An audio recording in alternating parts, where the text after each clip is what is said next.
Сәлеметсіздер ме, құрметті оқырмандар, 3 сыныптың қазақ тілі сабағы. 2 бөлім, 69 сабақ. 15 және 17 жаттығуларды бірге қарастырып, бірге талдайық. Құрметті оқырмандар, каналға тіркелуді ұмытпаңыздар, лайк басыңыздар, каналға тіркеліп, өз көмектеріңізді беріп қойыңыздар. Мәтінді оқы дейді. 15 жаттығу, орындалған арман. Сауытбайдың тойына көп адам жиналыпты. Біз үйге кірсек, бәрі бір ғана адамның аузына қарап отырған сияқты. Ол орысша киінген, орта бойлы Ыбырай Алтынсарин екен. Біз кіргенде әңгіме балаларды орысша оқыту, мектеп салу туралы болып жатты. Ыбырайдың сөзінен кейін есік жаққа отырған бір жұпыны киімді адам Сауытбайға қарап сөйледі. Бітер істің басына жақсы келер қасына дегендей, ауылыңа еліміздің бірегей ардагері Ыбырай келіпті. Бұл кісінің сөзін естідік, көпшілікке өзі үшін емес, ел үшін қолқа салып отыр деді. Тойға келген ел тегіс бас қосқан жиылыс болды. Ыбырай Алтынсарин өз сөзінде біз ғана өнер білімнен құралақан қалып келеміз. Бұған өзіміз кінәлі. Өнер жастан шығады дейді үлкендер. Ендігі жерде сол жас өренді оқыту керек. Бұл үшін ең алдымен мектеп ашуға бүкіл ел болып ат салысуымыз керек деді. Спандияр Көбеевтен алынған екен үзінді. Бізде Ыбырай Алтынсариннің ауылға келіп, өзінің балаларды оқытқысы келетіндігін, олардың білім алу қажеттігі туралы айтып жатыр екен. Мәтін мазмұны бойынша сұрақ қойып жауап беріңдер. Ауылға кім келді? Келген адам қалай киінген? Яғни келген адам орысша киінген деді. Ол адамның мақсаты қандай екен? Ол адамның мақсаты балаларды білім алуына көмектесу, соған ел жұрт болып бірге ат салысайық деген өзінің мақсатын айтты. Міне осылай бір-біріңізге сұрақ қойып, және оған жауап беріңіздер.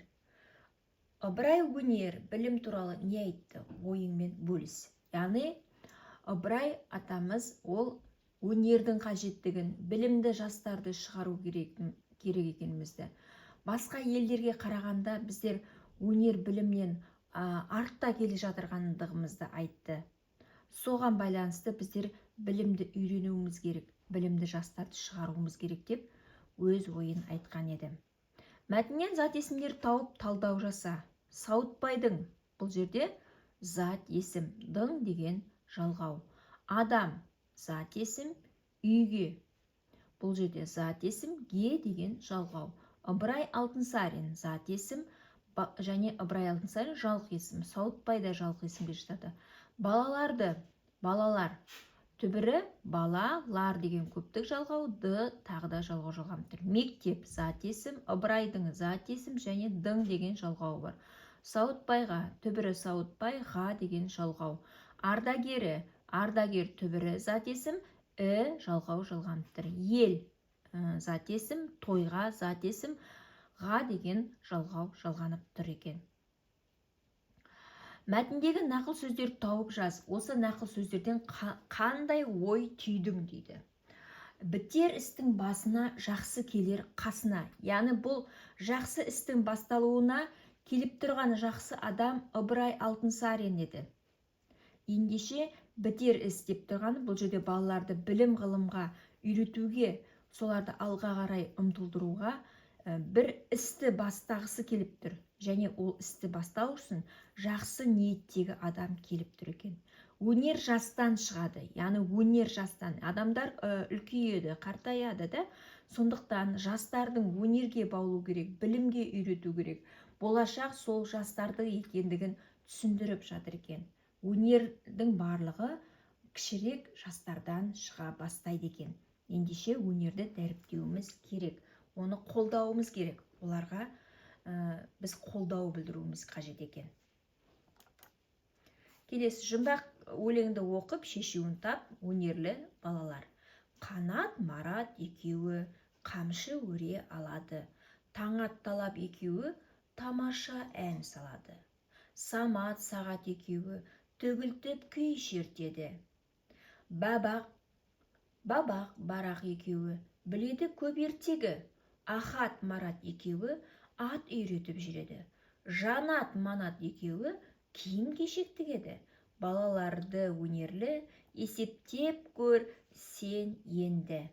Ендеше сенің қандай өнерің бар дейді. Өз өнерің туралы досыңа хабарлама жаз дейді. Яғни өзіміз өнеріміз туралы досымызға хабарламамызды әңгіме ретінде жазып жіберуіміз керек.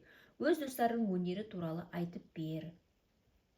Оны да достарымыз қандай өнермен айналысады. Мысалы, менің досым Зере, ол биге қатысады, ол биді жақсы көреді. Немесе менің досым Айым, ол әнді жақсы көреді, әнді тамылжата орындайды деген сияқты. Біздер өзіміздің достарымыздың өнерлерін айтып көрейік, кәне. Ендеше, мына жердегі балалардың санын біз шығардық па? Кәне балалардың санын шығарайық. Қанат, Марат, Таңат, Талап, Самат, Сағат, Бабақ, Барақ, Ахат, Марат, Жанат, Манат.